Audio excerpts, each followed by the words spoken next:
கலைஞரின் 60ஆண்டு நினைவேந்தல் ஆசிரிய முதல்வர் கார்ல் மார்க்சின் 206ஆம் பிறந்த நாள் மற்றும் அயோத்திதாச பண்டிதர் அவர்களுடைய நினைவு நாள் ஆகியவற்றை இணைத்து பாவலரின் தமிழ்களத்தில் நடைபெறுகிற இந்த கருத்தரங்க நிகழ்ச்சியுடைய தலைவர் முனைவர் பூங்குன்றன் அவர்களே, இங்கே அறிமுக உரையாற்றிய குணத்தொகை அவர்களே, எனக்கு முன்னாடி இங்கே உரையாற்றி அணிந்திருக்கிற கடவுள் மணிமாறன் அவர்களே, நன்றி முறை இருக்கிற ஏவிலை அவர்களே, அருந்தலாக அரங்கிலே கூடியிருக்கிற அருமை தமிழர்கள்,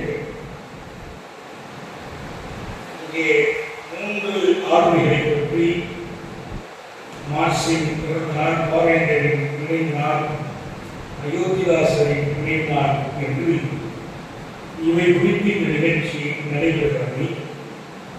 இவர்கள் ஒவ்வொருவரை பற்றியும் பேசுவதென்றாலும் கூட, இவர்களின் உரிய ஒருவரை பற்றி பேசுவதென்றாலும் கூட அந்த குறுகிய நேரத்தில் நிறைவு செய்யக்கூடியதல்ல. சில பொதுவான குறிப்புகள் இவர்களுக்கிடையே நாம் ஒப்புமை காணுகிற குறிப்புகளை தர முடியும் என்று நான் நினைக்கிறேன். நான் தொடக்கத்தில் ஒரு செய்தியை சொல்ல வேண்டும். என்னை தமிழ் தேச விடுதலை இயக்கம் என்று குறிப்பிட்டிருக்கிறீர்கள். அதில் ஒரு திருத்தம், இது தமிழ் தேசிய விடுதலை இயக்கம். மிகவும் ஒரு சொல் எழுத்து மாறுபடுகிற வேறுபாடு மட்டுமல்ல. தேச விடுதலை, தேசிய விடுதலை, இந்த இரண்டுக்கும் இடையில் இருக்கிற வேறுபாட்டை நாம் புரிந்து கொள்கிறேன். நான் இன்றைக்கு சொல்லக்கூடிய தமிழ் தேசியம் என்ற கருத்தாக்கம் மொழிவழிப்பட்ட ஒரு சமூகத்தினுடைய விடுதலை சம்பந்தப்பட்ட இந்த கருத்தாக்கம் நம்முடைய மரபிலேயே இருக்கிறது. இன்னும் சொல்ல போனால் தன்னுரிமை, நிகழ்மை, தோழமை என்ற கருத்தாக்கத்தை நான் பிரெஞ்சு புரட்சிகளிலிருந்து பெறவில்லை, நான் புத்தகத்திலிருந்து பெற்றேன் என்று அன்னைக்கு சொன்னார். சுதந்திரம், சமத்துவம், சகோதரத்துவம் தான் நான் சொல்கிறேன். தன்னுரிமை, நிகழ்மை, தோழமை. ஆனால் இன்றைக்கு இருக்கிற அரசு அறிவியல் துறை தேசியம் என்ற கருத்தை பிரெஞ்சு புரட்சிகளுக்கு வருகிறது. தேச விடுதலை என்றால் பிரெஞ்சு தேசம் விரிதொரு நாட்டுக்கு அறிவிக்கப்பட்டிருந்தது. அதிலிருந்து விடுதலை வருகிற கருத்து பிரெஞ்சு தேச விடுதலை என்பதை குறிக்கும். தேசம் என்பது ஒரு நாடு என்பதற்கான மாற்று சொல்லாக ஆளப்படுகிறது. நாம் இங்கே பார்க்கிறோம். நடத்துகிறார் ஒரு கிரிக்கெட் போட்டி நடந்தால் கூட அது 2 தேசங்களுக்கு இடையிலான போட்டி, சர்வதேச போட்டி என்றெல்லாம் சொல்கிறார். இந்த தேசியம் என்பது புறம் சார்ந்தது மட்டுமல்ல, அது அகம் சார்ந்தவர்களை இணைத்துக் கொண்டு பிரெஞ்சு தேசியம் தான் ஐரோப்பாவின் தேசியத்துடைய முன்னோடியான தேசியம். 1889 பிரெஞ்சு புரட்சியின் வெற்றியின் வாயிலாக பிரெஞ்சு நாட்டில் அடிமை முறை முடிக்கப்பட்டது. அந்த அடிமை முறை என்பது கிழாரியமாக இருந்தது, ஓமான்களின் ஆட்சியாக இருந்தது, மன்னர் ஆட்சியாக இருந்தது, மதக்குமார்களின் ஆட்சியாக இருந்தது. இந்த எல்லா துறைகளிலும் எல்லா வகையான ஆதிக்கங்களிலிருந்தும் விடுதலை பெற்று அது பிரெஞ்சு மக்களுடைய தன்னுரிமை, அவருடைய லிபர்ட்டி, பர்சனல் லிபர்ட்டி என்று அரசமைப்பு சட்டம் சொல்வதே அந்த ஆள்வகை தன்னுரிமையை நிலைநாட்டியது. இன்றைக்கு கூட நாம் இந்த பர்சனல் லிபர்ட்டி என்று அரசமைப்பு சட்டத்தில் வருகிற சொல்லை பலரும் தவறாக தனிமனித சுதந்திரம் என்று மொழிபெயர்க்கிறார். தனிமனித சுதந்திரம் அல்ல, அது இண்டிவிஜுவல் ஃப்ரீடம். இண்டிவிஜுவல் ஃப்ரீடம் வேறு, பர்சனல் லிபர்ட்டி வேறு. பர்சன் என்பவன் சட்டத்திலேயே சொல்வார்கள், சட்ட உரிமை படைத்த மனிதனுக்கு தான் பர்சன். எங்கள் அடிமை என்பவன் மனிதன், ஆனால் இஸ் நாட் எ பர்சன். அவன் ஆள் கிடையாது. நான் ஊர்ல கூட்டம் நடக்கிற போது ஒரு எழுத்து பேசினா நீ எல்லாம் ஒரு ஆளா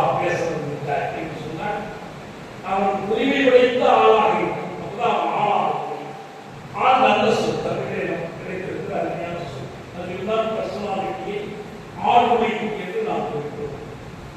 அப்ப அந்த பர்சனல் லிபர்ட்டி என்பது பிரெஞ்சு நாட்டில் அடிமை முறையை ஒழிப்பதற்காக, பிடாரியத்தை ஒழிப்பதற்காக, போப்பரசரின் ஆதிக்கத்தை ஒழிப்பதற்காக, போப்பரசரின் பெயரால் கிறிஸ்தவ மதகுருவாக கொண்டிருந்த ஆதிக்கத்தை ஒழிப்பதற்காக அந்த புரட்சி. எனவேதான் அது பிரெஞ்சு தேசியம் என்று அழைக்கிறது. இன்னொரு நாட்டை உதவி பெறுவதற்காக அவர்களுக்கு ரஷ்யாவுடைய பிரச்சனை என்பது போர் நடப்பதை வளர்ந்து, ஆனால் அது ஒருபோதும் இன்னொரு நாட்டின் அடிமை நாடாக இருக்கவில்லை. எனவே அவர்களுக்கு தேவைப்பட்டது தேச விடுதலை அல்ல, தேசிய விடுதலை. நமக்கு இங்கு தமிழ்நாடு என்ற ஒரு நிலப்பகுதியை தனியாக பிரிந்து அதற்கு ஒரு இறைமை வாய்ந்த அரசை மட்டும் நிறுவுவதுதான் நம்முடைய வேலை என்றால் தேச விடுதலை இருக்கிறோம். ஆனால் அதையும் கடந்து தமிழ்நாட்டுக்கு புறத்திருந்தான ஆதிக்கத்தை போல அகத்திருந்தான சாதி ஆதிக்கத்தை உட்படை இருக்கிறது. இந்த சாதியத்தை ஒழிக்காமல் புறத்திருந்தான விடுதலையை நாம் சாதிக்கிறோம். இந்த இரண்டையும் இணைக்கிற போது தமிழ் தேச விடுதலை அல்ல, நமக்கு வேண்டிய தமிழ் தேசிய விடுதலை. அதான் இந்த இயக்கத்தில் நாங்கள் ஒரு முழக்கமாகவே தமிழர் விடுதலை போர் முழக்கம், சமூக நீதி தமிழ் தேசம் என்று தேசிய விடுதலை கருத்தியல் மட்டுமல்ல, தேசிய சமூக நீதி கருத்தியல். நான் அதை வேண்டாம் தமிழர் சொல்லலாம். அது சிக்கல் உங்க நயனை கருத்தியோ உங்க அகம்சா கருத்தியோ நாம் பேசணும். இதே என்ன நான் இன்னைக்கு பேசப்போகிற இந்த தலைப்பிலே வருகிற அயோத்திதாசனாலும் பாவேந்தரானாலும் அவர்கள் முன்னிறுத்திய சொற்களை முன்னிறுத்தாவிட்டாலும் சொற்களின் உள்ளடக்கமாக முன்னிறுத்திய இன விடுதலை, தேசிய விடுதலை என்ற கருத்தாக்கம் புற விடுதலை சார்ந்த மட்டுமல்ல. இதில் போனால் அவர்களை பொறுத்தவரை ஒரு தேவை, இந்தியா பிரிட்டனிலிருந்து விடுதலை பெற வேண்டும் என்பதற்கான ஒரு போராட்டம் தொடங்கி 1857 சிப்பாய் கழகத்தை கார்ல் மார்க்ஸ் முதல் இந்திய விடுதலை போர் என்று அழைத்தார். அண்மையிலே கூட இந்த நரேந்திர மோடி இந்தியாவுடைய மக்களை மட்டுமல்லாமல் மன்னர்களையும் பிளவுபடுத்தி, இந்து மன்னர்களை பற்றி தெரியாதா, அவர்களை என்னைக்காவது முஸ்லீம் மன்னர்களை கண்டித்தார்களா என்றெல்லாம் கேட்டார். அப்போது கூட நான் பதிலளிக்க போது சொன்னேன், இந்தியாவில் சிப்பாய் கழகம் எனப்படுகிற முதல் இந்திய விடுதலை போரை தொடங்கிய பிரித்தானிய படை தளபதி ஜெனரல் பகத்கான் என்ற ஒரு முஸ்லீம் தான். அதுக்கு பிறகு மற்ற தளபதிகள் படையிடலாம். இந்தியா முழுவதிலும் அந்த விடுதலை போரை முன்னெடுத்த குறுநில மன்னர்கள் உழவர்கள் அதனுடைய உள்ளடக்கமாக இருந்தார் என்று சொல்வார். படை வீரன் என்பவன் சீருடை அணிந்த விவசாயி, சீருடை அணிந்த உழவன். உழவர்கள் ஒதுக்கப்பட்டதால், வரி கொடுமையால் துன்புற்றதால் அந்த உழவர்களின் கழகத்தால் சிப்பாய் கழகமாக வெளியிட்டது. அதே நேரத்தில் பிரித்தானிய அரசுடைய சூழ்ச்சிகள் ஒருவருடைய வாரிசுகள் என்றால் அந்த நாட்டை எடுத்துக் கொள்ள வேண்டும். பல வகையில் குறுநில மன்னர்கள், சமஸ்தானாதிபதிகள் பாதிக்கப்பட்டார்கள். அதை எதிர்த்து அவர்கள் கலகம் செய்தார். வேலுநாச்சியார், மருதுபாண்டியர், திப்பு சுல்தான் இவரெல்லாம் அந்த கலகத்தை ஈடுபடுவார்கள். இதில் யாரும் மதம் பார்த்து செய்யவில்லை. அன்றைக்கு அவர்கள் தீபகற்ப பிரகடனம், தென்னிந்திய பிரகடனம் தான் வெளியிடுகிற முதல் சென்றெல்லாம் மன்னர். அதே போலத்தான் மங்கள் பாண்டே படத்தை நடிகர் அமீர் கான் எடுத்தார். மங்கள் பாண்டே இவர்களுடைய பார்வையில் அவர் ஒரு இந்து. ஆனால் இன்னொரு பக்கம் இஸ்லாமிய தளபதிகள், இஸ்லாமிய பூமியில மன்னர்கள் இருந்தார். ஜான்சிக்கு ராணியும் இருந்தார். அதே போல பகாதுர் ஷா ஜாஃபர் என்கிற முகலாய பேரரசரை தான், அவர் கடைசி பேரரசர், இரண்டாம் பகாதுர் ஷா, அவரை தான் இந்த பூமியில மன்னர்கள்லாம் சேர்ந்து பிரிட்டிஷ் அரசை நாங்கள் ஒழித்து விட்டோம், நாங்கள் விடுதலை எடுத்த இந்தியா. இந்த விடுதலை எடுத்த இந்தியாவுடைய மன்னர் யார் என்றால் அந்த கடைசி முகலாய மன்னராகிய இரண்டாம் பகாதுர் ஷா தான் என்று அறிவித்தார். பிரித்தானிய அரசு அவரை கைது செய்து கொண்டு போய் பர்மாவில் மண்டலேஸ்வரில் அடைத்து சிறையில் கொடிய துன்பங்களுக்கு ஆளாகி சிறையிலேயே இறந்து முதல் இந்திய விடுதலை போரினுடைய தலைவராக மன்னராக அறிவிக்கப்பட்டவர் இந்த கடைசி முகலாயர் தான். முகலாய மன்னர்கள் அவர்கள் சேர்ந்து ஞாபகத்துக்கு வருகிறார் அல்லது வேறு யாராவது வருகிறார் என்ற இவர் செய்வதற்காக நினைவு பொருந்தது. ஆனால் அவருடைய அந்த விடுதலை போராட்டம் என்பது தோல்வியடைந்ததற்கான காரணங்களில் ஒன்றாக இஎம்எஸ் சொல்வார், அவர்கள் சமூகத்தின் பிற்போக்கான ஒரு கருத்தியலின் சார்பாளர்களாக பேராளர்களாக இருந்தார். அவர்களுக்கு சாதி முடிய வேண்டும், விடாதி முடிய வேண்டும் என்ற பார்வையில் அவர்கள் கிடையாது. அவர்கள் அவசாட்சி பிடித்துக் கொண்டுதான் அவர்களுக்கு நோக்கமாக இருந்தது. நான் இப்போது சொல்வது போல சொன்னால் அவர்கள் தேச விடுதலைக்காக இருக்கிறார்கள், தேசிய விடுதலைக்காக. நாம் தேச விடுதலைக்காக என்றால் போல நமக்கு வேண்டிய தேசிய விடுதலை. தேச விடுதலைக்காக தமிழ் மக்களை ஒன்று திரட்டுவதற்கு தடையாக இருப்பதே சாதியம்தான், சுரண்டலின் ஏற்றத்தாழ்வுதான், ஆணாதிக்கம்தான். இவற்றுக்கு எதிரான போராட்டத்தின் வழியாகத்தான் தேசிய கருத்துக்களை, தேசிய மக்களை நாம் வளர்த்தெடுக்க முடியும். இல்லையே இந்த மக்களை நாம் ஒன்றுபடுத்த முடியாது, விடுதலைக்கான போராட்டத்தை ஓரணியாக திரட்ட முடியாது. இந்த கருத்துக்கு மூலமாக இருந்ததுல அயோத்திதாசர் குறித்து நாம் இன்னும் படிக்க வேண்டியிருக்கிறது. ஒரு எழுத்துணையை படிப்பதில் இருக்கிற ஒரு இடர்பாடு நிறைய படிக்க முடியாது. ரொம்ப பொறுமையாக நிறுத்தி ஒவ்வொன்றாக குறிப்பிடுத்து தான் படிக்க முடியும். அப்படியே சில நம்முடைய நண்பர்கள் சிலர் அதை பற்றி நல்ல ஆய்வுகளை செய்திருக்கிறார். அவருடைய சொந்த பெயரை கூட காட்டவராயிருந்தார்.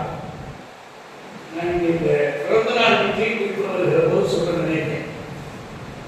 பிறந்த நாள் என்று இன்றைக்கு இருக்கக்கூடிய தலைவர்கள் கொண்டாடுவது, அவர்களை பாராட்டி பேசுவதை கேட்கிறது, இதெல்லாம் எனக்கு உடன்பாடே இல்லை.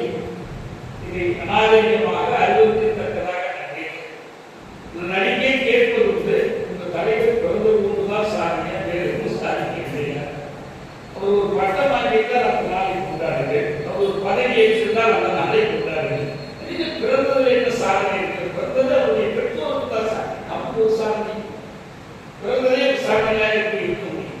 இந்த பிறத்தல் என்பதை நான் எப்படி புரிந்து கொள்வோம்?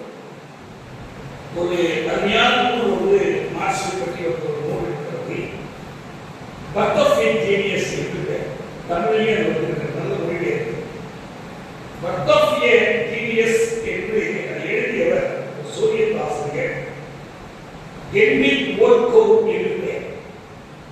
இந்த பர்த் ஆஃப் எ ஜீனியஸ் என்று மார்க்ஸ் விட்டு விளக்கமே கொடுக்கிறது. பர்த் என்பது என்ன? ஹென்ரிக் மார்க்ஸுக்கு அவர் மகனாக பிறந்ததுதான் பிறப்பார் இல்லை. என்னவென்றால் development of the personality and world outlook of Karl Marx. Karl மார்க்ஸுடைய ஆளுமை, உலக கண்ணோட்டம், வளர்ந்த முறை, இதுதான் இதே கருத்தை உங்களுக்கு இன்னொரு நூல் பகுதியாளர் மொழிவே பல பேர் சேர்ந்து எழுதிய. அதுபோலத்தான் நம்முடைய தலைவர்கள் எல்லோருக்குமே அது உங்களுக்கு அவர்கள் வைத்திருக்கிறார். ஒரு பூர்வோத்தம் என்று சொல்வார்கள். எப்படி பிறந்தால் அப்புறம் ஞானம் பெற்றதற்கு பிறகு வேறு ஒருவராக மாறிவிடுவார். வேறு சாமியாக தான் இருக்கிறாங்க இல்லையா, மனசாமியாக இருக்கணும். அவர்கள் கேட்டீங்கன்னா அவர் இன்னைக்கு என்னவோ பேர் வைத்திருக்கோம், நம்ம பிறகு போது அவர் யாரோ ஒருத்தராக இருக்கிறார். இது எல்லா துறைகளிலும் உண்டு. நம்ம அறிவியல் துறைகளில் கூட எல்லா துறைகளிலும் உண்டு. அவர் அந்த கருத்துக்கு வந்து சேர்கிற போது, ஒரு முழுமையடைகிற போது மேலொரு வாழ்க்கை தொடர்கிறார். துரைசாமி குறித்து நான் பிறகு வருகிற வாழ்க்கை வேறு. அல்லது ஒவ்வொருத்தரை பற்றியே சொல்லலாம். வேதாசம் மலைமொழியாகிற போது நம்முடைய வேறொரு பணி தொடர்கிறார். மார்க்ஸ்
ஒரு தேர்வாக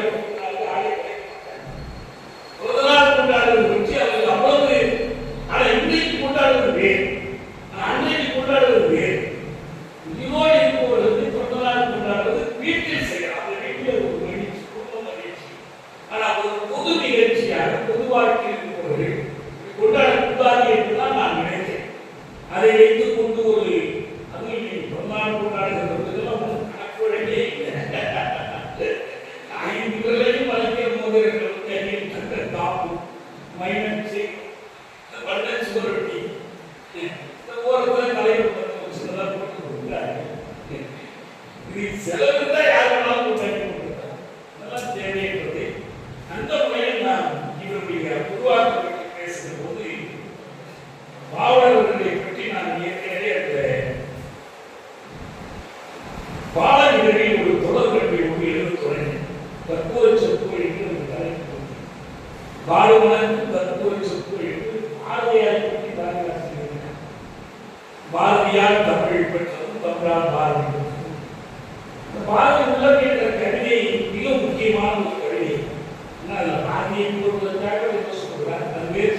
நான் அதை விட சாதி ஒழிக்கிறது ஒன்று நல்ல தமிழ் வளர்த்தல் மட்டும் பாதியை நாடு வளர்ந்தால் மற்ற பாதிக்கு வந்ததில்லை என்ற வரிகள் அந்த கவிதையில் தான் எழுந்தது.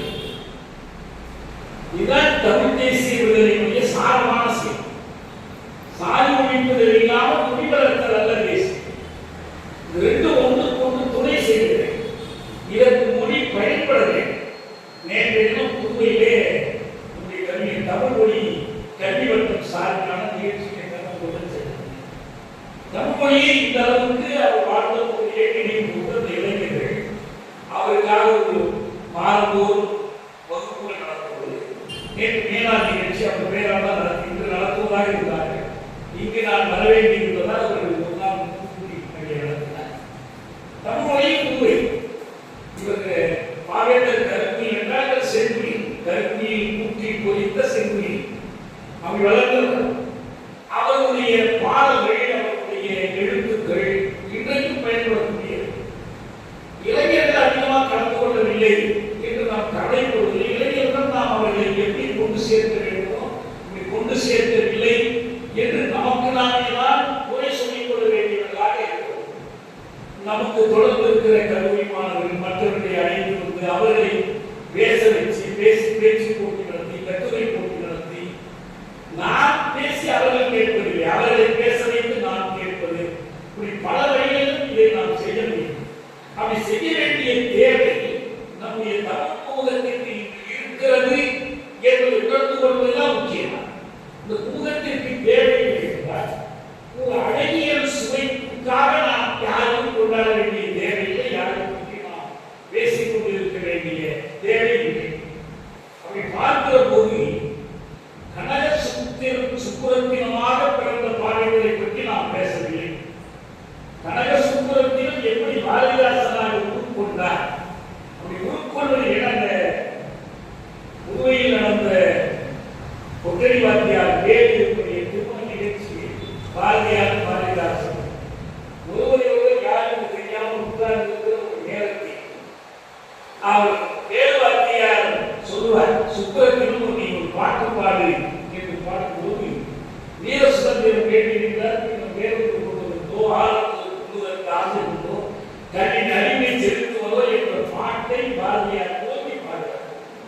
ஓங்கி பாடியதற்கு பிறகு வடிவம் வாயை சுப்புரத்தின் பாடுகிறார். அப்ப கேட்பார், சுப்புரத்தினோ இந்த பாட்டை எழுதியவர் யார் தெரியுமா என்று கேட்பார்.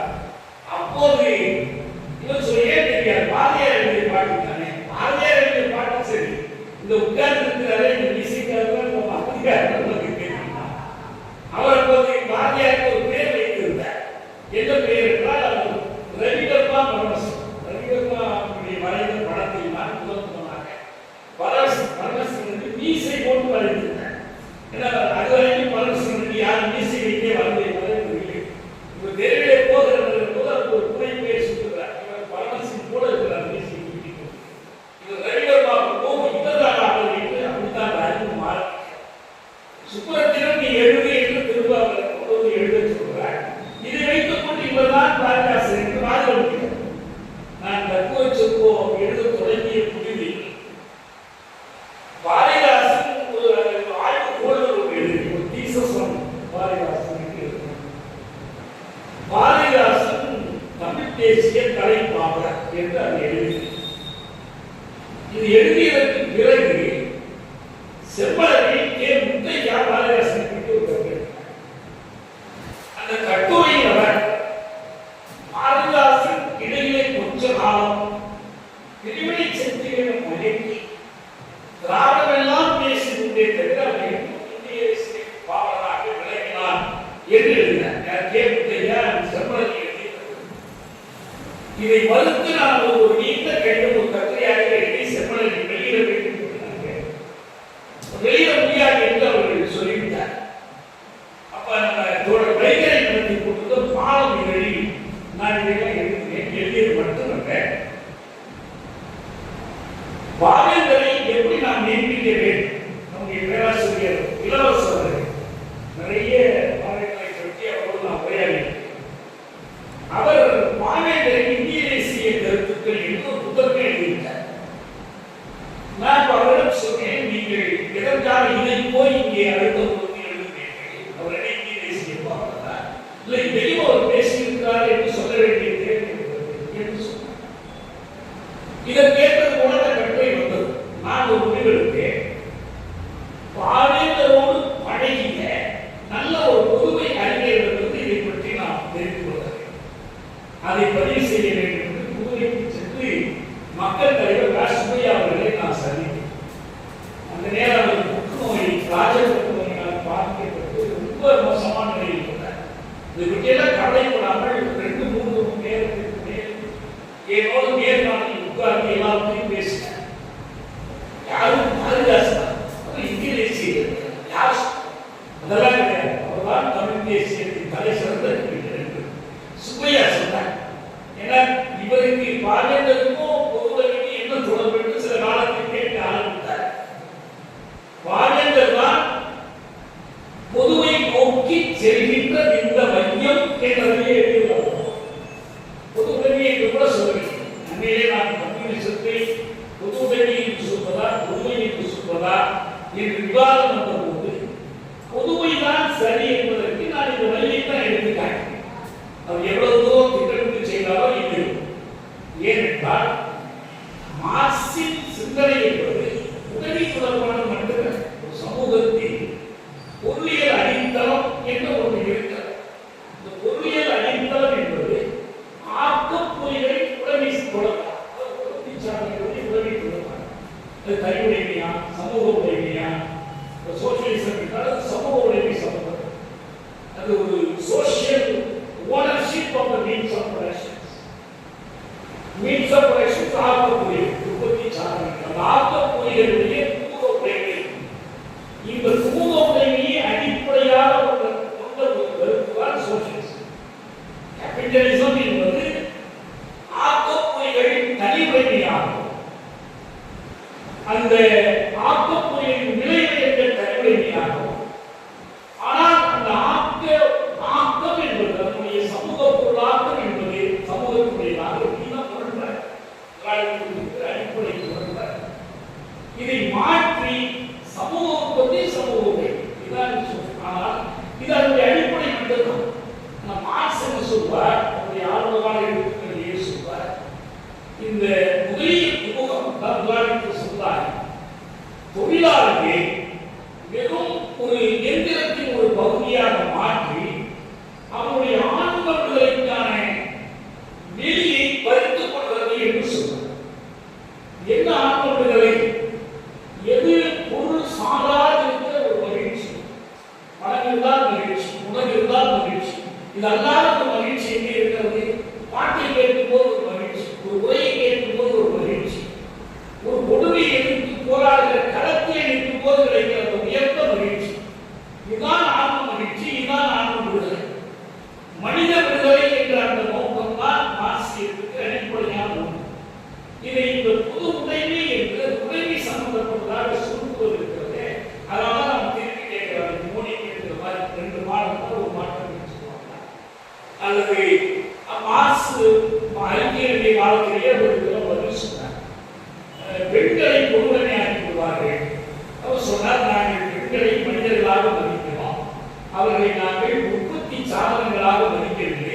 நாங்கள் உற்பத்தி சாதனைகளை பொதுவுடைமையாக்குவோம் என்றால் நீங்கள் பெண்களை பொதுவுடைமையாக்குவதாக சொல்கிறீர்கள். ஏனென்றால் நீங்கள் அவர்களை உற்பத்தி சாதனைகளாக பார்க்கிறீர்கள் என்று ஒரு பதில் சொல்றார். எல்லா கேள்விகளுக்கும் பதில் சொல்றார். தனியுடைமை இல்லை என்றால் உழைப்பதற்கு ஆர்வம் இருக்காது என்று சொல்லும் போது அவர் சொல்வார், பிற்காலத்தில் ராஜாஜி வைத்தார். அப்போது மார்க்ஸ் சொல்வார், தனியுடைமை இல்லை என்றால் உழைப்பதற்கு ஆர்வம் இருக்காது என்றால் இந்த சமூக இயக்கத்தை மீட்டுக் போய்விடும். ஏன்னா பெரும்பாலான உழைக்கும் மக்கள் உழைமை இல்லாமல் தான் உழைத்துக் கொண்டிருக்கிறார். தனியுடைமையாக உழைப்பது என்றால் முதலாளிகள் மட்டும்தான் உழைப்பார்கள், தொழிலாளி உழைக்க மாட்டார்கள். இப்படி இந்த வாக்குப்பதிவாளர்கள் வருகிற போது எனவே உடைமை சம்பந்தப்பட்டது. பொது உடைமை என்பது, சமூக உடைமை என்பது ஒரு புதிய சமூக அமைப்புடைய அடித்தளம். நான் அடித்தளம் மட்டுமே ஒரு சமூகமாக நாமெல்லாம் என்ன செய்கிறோம்? காலை உணவு, மதிய உணவு, இரவு உணவு, ஒரு சட்டை போட்டு விடுகிறது. வேறு எதுவுமே மனித வாழ்க்கை இல்லை. நமக்கு என்று வேறு என்ன மகிழ்ச்சி, வேறு என்ன துரித்தல் இல்லை. அதெல்லாம் இணைந்து வருகிற போதுதான் பண்பாடு ஒரு முக்கிய இடம் இருக்கிறது. அரசியல், பண்பாடு, உலக பார்வை, கவிதை, இலக்கியம் எல்லாமே ஒரு சமூக அமைப்பினுடைய அங்கங்கள். இந்த சமூக அமைப்பை அவை இயக்குகின்றன, அதை மாற்றத்தை கோருகின்றன. அதிலிருந்துதான் வளர்ச்சி பிறக்கிறது. முதலாளித்துவ சமுதாயத்தில் ஏதோ ஒரு முதலாளித்துவ சிந்தனையோடு இருந்தால் யாரும் அடுத்த சமுதாயத்தை பற்றி யோசிக்கவே மாட்டார்கள். அந்த எல்லாவற்றையும் இணைத்து சொல்லுகிற ஒரு கருத்துதான் கம்யூனிசம். அது ஓனர்ஷிப் மட்டுமல்ல, ஓனர்ஷிப் ஒரு அங்கம். பொது உடைமை அல்ல, அது பொதுமை. பொதுமை என்ற கருத்து தான் கம்யூனிசத்திற்கான சரியான அமைப்பு. என்ன வேண்டியதுன்னா, பொது உடைமை என்ற சொல்லை பாரதியார் பயன்படுத்தினார், திருவிக்கர் பயன்படுத்தினார், இவர்களெல்லாம் பயன்படுத்தினார்கள் என்று திரும்ப திரும்ப ஜீவா பயன்படுத்தினார். கட்சி பேர்ல மட்டும் மாற்ற மாட்டாங்க. இப்பயும் கம்யூனிஸ்ட் கட்சி தான், கம்யூனிஸ்ட் மாற்ற கட்சி தான், மாற்ற மாட்டாங்க. அதை மாற்ற மாட்டாங்க. ஏன்னா அப்படி இருந்தால் மக்களுக்கு புரியாது. மக்கள்லாம் இங்கிலீஷ் படிச்சுட்டு என்ன இங்கிலீஷ் தான் புரியுறாங்க, தமிழ்ல சொன்னா யாருக்கும் புரியாது.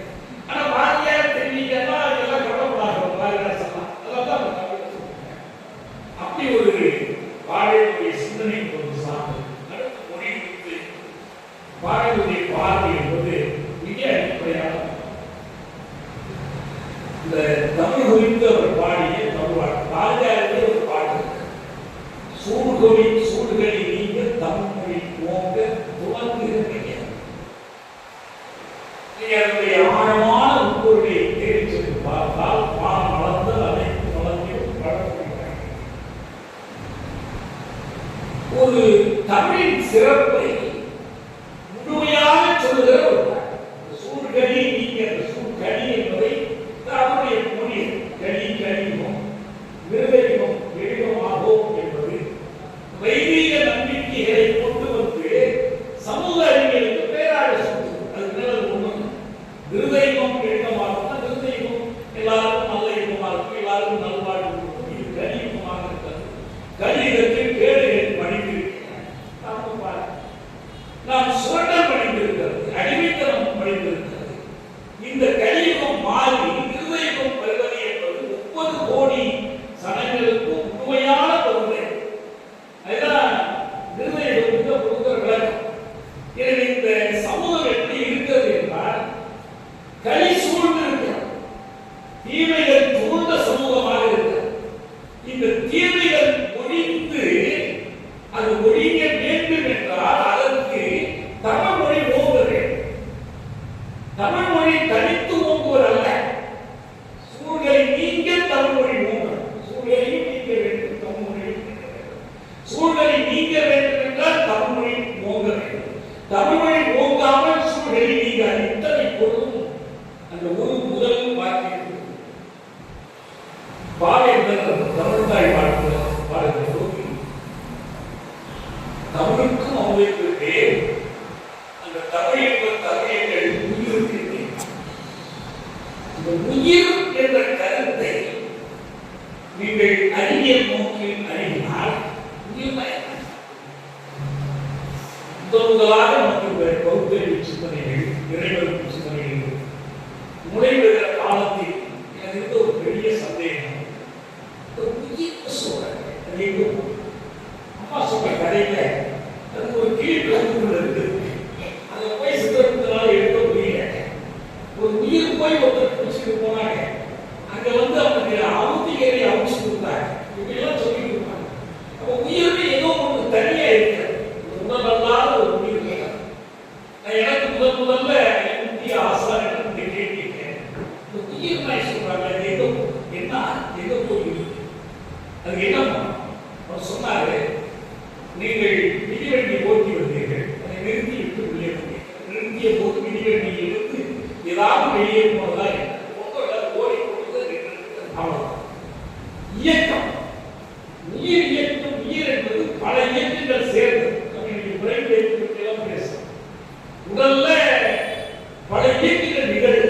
அந்த இயக்கங்களில் வேதி இயக்கங்கள் இருக்குது, மூளைகளை வரக்கூடிய இயக்கங்கள் இருக்குது, உடல் இயக்கம் இருக்குது, எந்திர இயக்கம், அசைவு இயக்கம் இருக்குது. இந்த எல்லா இயக்கங்களையும் தொகுத்து அதனுடைய உருவையை உயிர் இயக்கம் என்று அழைக்கிறோம்.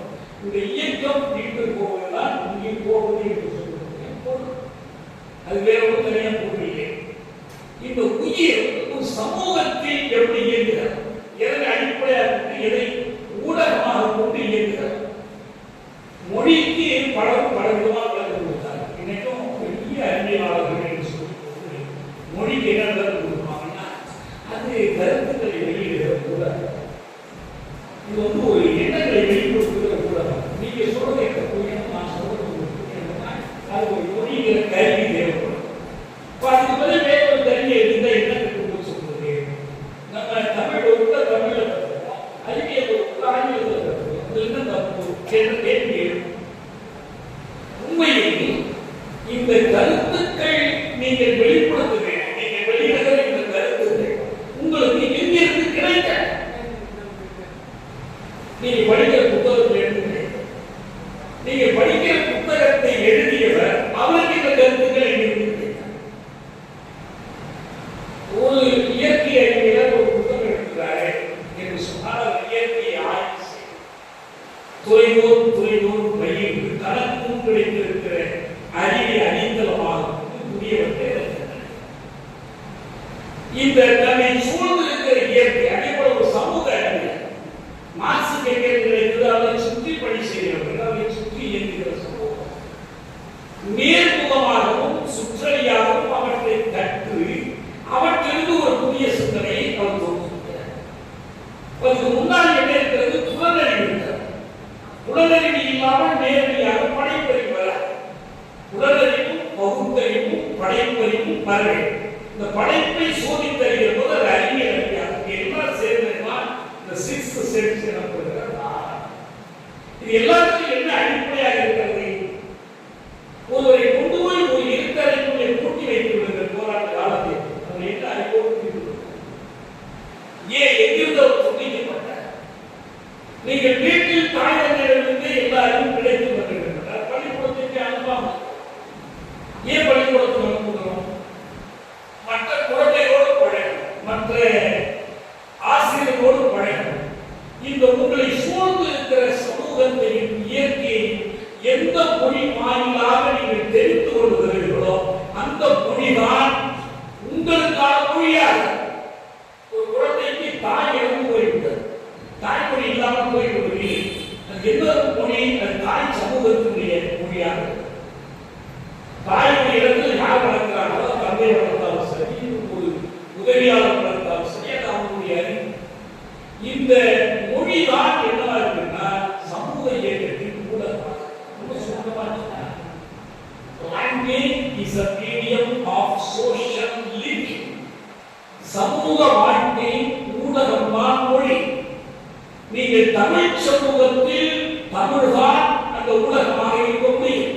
எனவே தமிழுக்கு தமிழ்தான் இயக்கத்தின் ஊடகம். எனவே மொழி இது ஒரு உணர்ச்சியை பொறுத்து ஒரு நேசத்தின் பேரில் எனக்கு இந்த நடிகருக்கு இந்த சாப்பாடு மாதிரி சொல்லியிருப்பார் என்றால் அடுத்து என்ன சொல்ல முடியாது?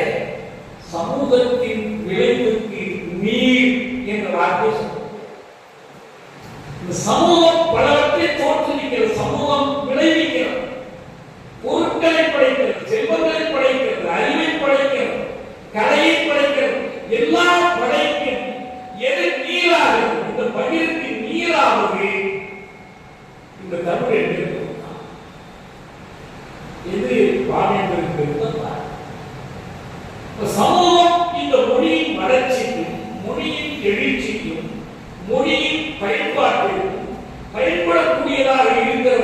என்று பார்க்கிற போதுதான் நீங்கள் இது எப்படி அடிமைப்பட்டிருக்கிறது, எப்படி பிற மொழியை கட்டி இருக்கிறது, பிற மொழி ஆதிக்கத்தில் இருக்கிறது, எனவே இதற்கான விடுதலை என்ற பார்வை இது இப்படி பார்வையிட்டார். அயோத்திதாசர் அவர்கள் அதெல்லாம் அவர்களெல்லாம் முன்னாடியே இதெல்லாம் காலத்தால் உட்பட்டவர். அவர் இந்த ஒருமை சார் தமிழன் முதல்ல வைத்தது, பிறகு அதே தமிழன் என்ற பெயரில் வெளியிருந்தார். இன்னும் சொல்ல போனால் அவரும் இரண்டை சீனிவாசனும் சேர்ந்து திராவிட கருத்தியனுடைய விதைகளை தூண்டார். இன்னைக்கு ஆரம்பமாக பிற்காலத்தில் தான் அது செழித்து வளர்ந்து வயிறாக. இன்னைக்கு கூட ஒரு பாவாளர் சொல்வார், தனித்தமிழ் இயக்கத்தினுடைய வேர்களை பற்றி சொல்கிற போது தமிழ் தனித்தியங்க வல்லது என்பதை உலகிற்கு நிறுவியவர் வாழ்வில்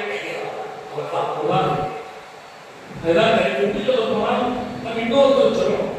நீங்க சொன்னீங்க கட்டப்படை பற்றி, இவருடைய கட்டப்படாத ஒரு பட்டலா சமயத்தாரா வெள்ளைக்காரர்கள் இருந்து இந்த எரிவதற்கு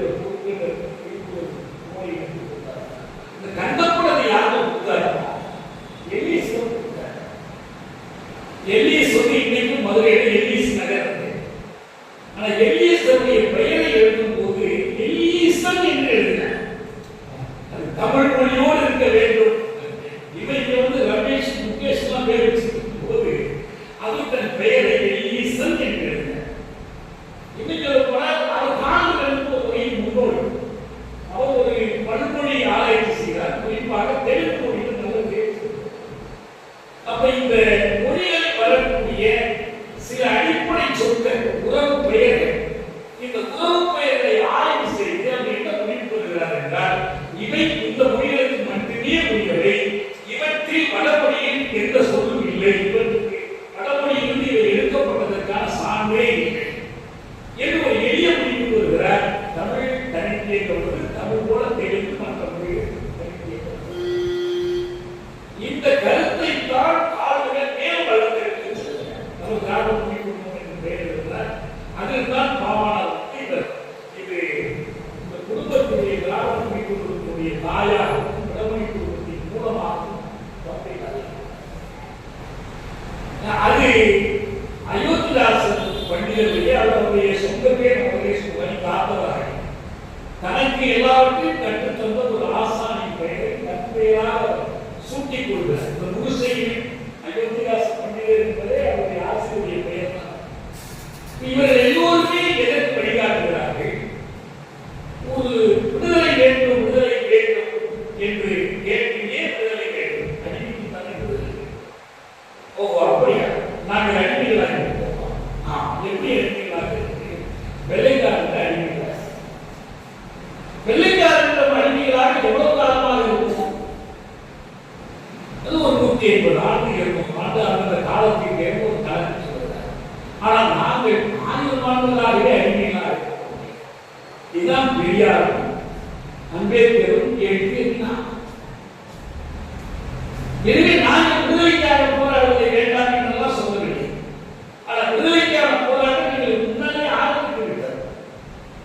இது ஒரு பெரிய ஒற்றுமை என்னவென்றால், இந்த விடுதலை கருத்தியலுக்கு, மானுட விடுதலை கருத்தியலுக்கு, மனிதர்க்கும் வர்ணதர்மத்திற்கு எதிரான இந்த கருத்தியலுக்கு, ஆரியத்துக்கு எதிரான கருத்தியலுக்கு நித்தோட்டியவர்கள் சிரவணர்கள்.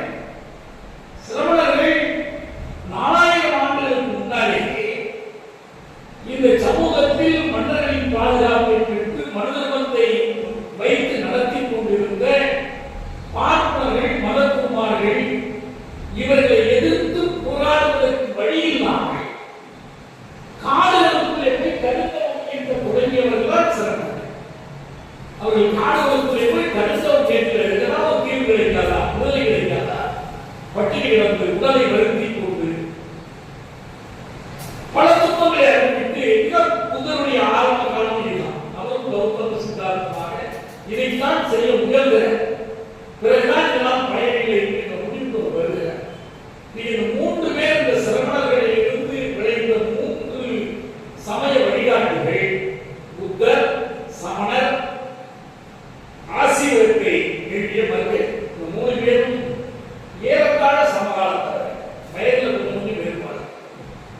இந்த சிரவண கருத்தினுடைய ஒரு ஆக்கமான செயற்துணிப்பு மிக்க மக்களை ஈர்த்த ஒரு கருத்தியல் புத்தருடைய பௌத்தம். அவரிடம் இந்த மொழிவழி தேசியமும் இருந்தது. அன்றைக்கு மன்னர்களை ஏற்றுக்கொள்ள வைத்தால்தான் இன்னைக்கு அரசியல் கட்சிகள் கிடையாது, சங்கம் அமைப்பு பரப்ப முடியாது. சங்கம் மத சங்கம் இருக்கும்.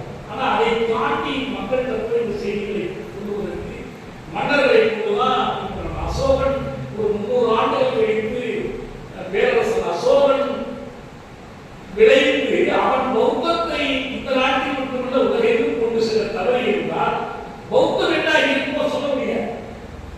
இந்த பௌத்தத்தை அவன்தான் பெரிய அளவில் கொண்டு செல்றான். அது 300 வருஷத்துக்கு பிறகு புத்தருக்கு 300 வருஷத்துக்கு பிறகு அந்த கௌதம புத்தர் இது என்ன நான் ரொம்ப வியப்போடு பார்த்த செய்தி என்னவென்றால் அயோத்திதாசர், தந்தை பெரியார், அம்பேத்கர் 3 பேரும் ஏற்றுக்கொண்ட பொதுவான அறிவாசான் கௌதம புத்தர் மட்டுமே. அவங்க சமாளித்துக் யாரும் எல்லோருமே ஒரு பொது ஆசானாக கௌதம புத்தரை தான். அவங்க காலத்திலேயே புத்தம் பல விதத்தில் சிதைந்திருந்தது.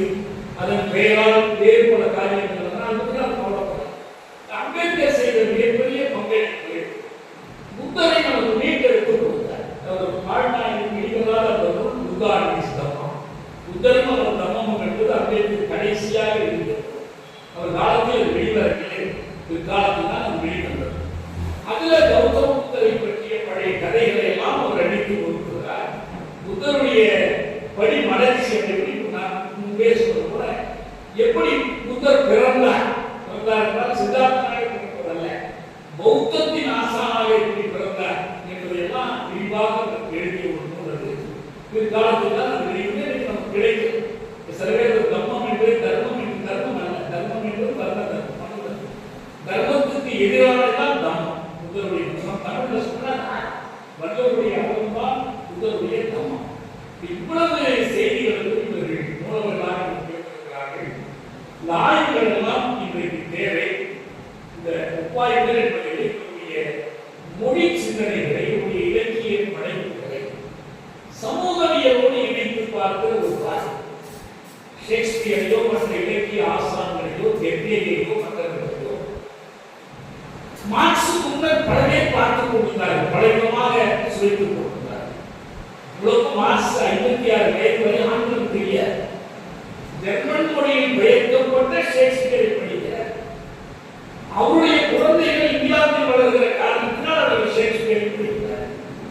குடும்பத்திற்குள் ஒருவருக்கொருவர் ஷேக்ஸ்பியரிய கலைமாந்தர்களின் பெயர்களை சொல்லி அழைத்துக் கொள்கிறார். ஷேக்ஸ்பியர் கதையில் அவர் பெயர் வச்சிருப்பார், மலையெல்லாம் அந்த பெயர் வச்சிருப்பார், மனைவிக்கு அந்த பெயர் கூப்பிடுறதெல்லாம் அப்படி ஒரு பழக்கமாக வைத்திருந்தார். ஆனால் ஷேக்ஸ்பியர் எழுதியவர்களுடைய சாரத்தை அவர் மூலமுதலிலே கொண்டு பயன்படுத்துகிறார். ஷைலாக் என்ற ஒரு கதை மாமனை எத்தனை தடவை நான் மார்க்சுக்கு எழுதியிருக்கேன்.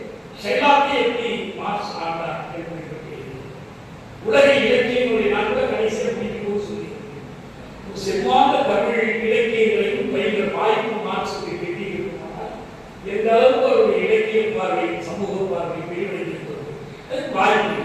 அதை நம்ம செய்ய முடியும். மார்க்சுக்கு தமிழை நாம் சொல்லிக் கொடுக்கலாம், தமிழுக்கு மார்க்சையும் நாம் சொல்லிக் கொடுக்கலாம். எனவே இந்த சமூக புரட்சி சிந்தனைகள் அனைத்துக்குமான ஊற்றாக மார்க்சியம் திகழ்கிறது. அதில் மார்க்ஸ் நிறைவு செய்ய முடியாத பல பகுதிகளை, அவர் விட்டு சென்ற பல பகுதிகளை எங்கெல்ஸ் நிறைவு செய்தார். எங்கெல்ஸுடைய பணி அவர் மறைந்த பிறகு எஞ்சியிருந்த தன் வாழ்நாள் முழுவதும் மார்க்சியத்தை அவர் செவிப்படுத்தி கொடுத்தார். என்ன செய்துவிட்டார் என்று சில தலைப்பில் சில உரைகள், சில கட்டுரைகள் எழுதியிருக்கு. எங்கெல்ஸ் வெறுமனை மார்க்ஸ் உதவி பண்ணார், காசு எடுத்தார், மத்திய அரசு ரூபமாக பார்த்துக்கிட்டார், மறைந்த பிறகு ஒரு நூல்களை எல்லாம் முடிவு எடுத்தார், வெளியிட்டார். இல்லை, அதை தாண்டி மார்க்சியத்தை அதற்கு எதிரான தாக்குதலிலிருந்து ஒரு எப்படி காத்துகிறார், எப்படி செழிப்படுத்தினார். இன்று வரை நாம் நடத்தக்கூடிய விவாதங்களுக்கெல்லாம் அந்த கண்டுபிடிப்புகள், நம்முடைய முடிவுகள் நமக்கு பெரிதும் பயன்படக்கூடியவை. அந்த முறையில் இவர்களை நாம் புரிந்து கொள்வது மட்டுமல்ல, உருவாக்கிக் கொள்வது. இன்றைக்கு இருக்கிற ஒரு குமுத தேவைகள், ஒரு சமூகம் இதுவரை அடைந்த முன்னேற்றங்களை எல்லாம் இழந்து கவிழ்ந்து போய்விடுமோ என்ற அச்சுறுத்தல் ஏற்பட்டிருக்கிற ஒரு வேலை நமக்கான போராட்ட கருவிகள் இந்த தலைவனா அந்த தலைவனா இந்த கட்சி அந்த கட்சியா என்பதை காட்டி நம்முடைய படை ஒட்டியில் இந்த ஆயுதங்கள் நம்மிடம் இருக்கின்றன.